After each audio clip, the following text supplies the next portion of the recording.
আমি ফিকিরটা ওই দিকে যাই। তবে অবশ্যই ব্যবসা বাণিজ্য উত্তমভাবে করলে ব্যবসা বাণিজ্য হালাল। আমি ব্যবসাকে নেগেটিভভাবে দেখতেছি না।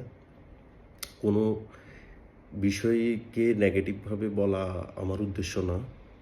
আমি এখানে একটা বিশেষ বিষয় আমি এখানে ক্লিয়ার করার চেষ্টা করতেছি, বোঝানোর চেষ্টা করতেছি আমার পার্সপেক্টিভ থেকে।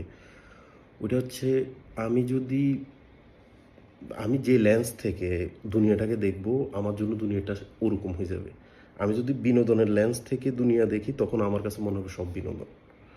আমি যদি মজার লেন্স থেকে দেখি, সব মজা।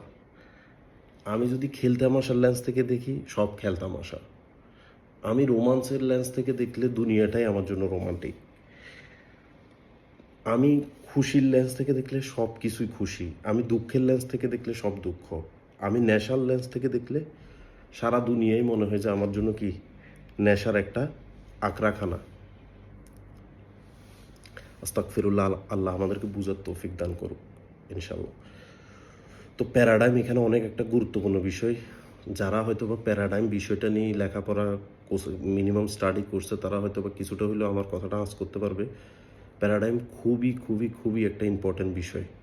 মানে আমি লাইফকে কোন প্যারাডাইম থেকে দেখতেছি, কোন দৃষ্টিভঙ্গি থেকে দেখতেছি। যে দৃষ্টিভঙ্গি থেকে দেখব, জীবন আমার জন্য ওই দৃষ্টিভঙ্গির হবে। তো এখানে আমার কথা বলার মূল উদ্দেশ্য হচ্ছে আমরা মানুষ, আমাদের আমরা আমাদের মধ্যে ওই ক্ষমতা ওই লেভেলে নাই যে আমরা সব কিছুকে নিখুঁতভাবে দেখতে পারবো। এরকমভাবে মানে আমরা হয়তো বা আল্লাহর সাহায্য ছাড়া পারবো না। আল্লাহ যাকে হেদায়েত দিবে, আল্লাহ যাকে আলো দিবে, আল্লাহ যাকে আল্লাহর পথে নিয়ে আসবে, আল্লাহ যাকে হেদায়েত প্রাপ্ত করবে, সেই হেদায়েত হবে। আর আল্লাহ যাকে বুঝ দিবে না, সে জীবনে পৃথিবীর যত কিছু তাকে বোঝানো হয়, কোনো কিছুতেই সে বুঝবে না।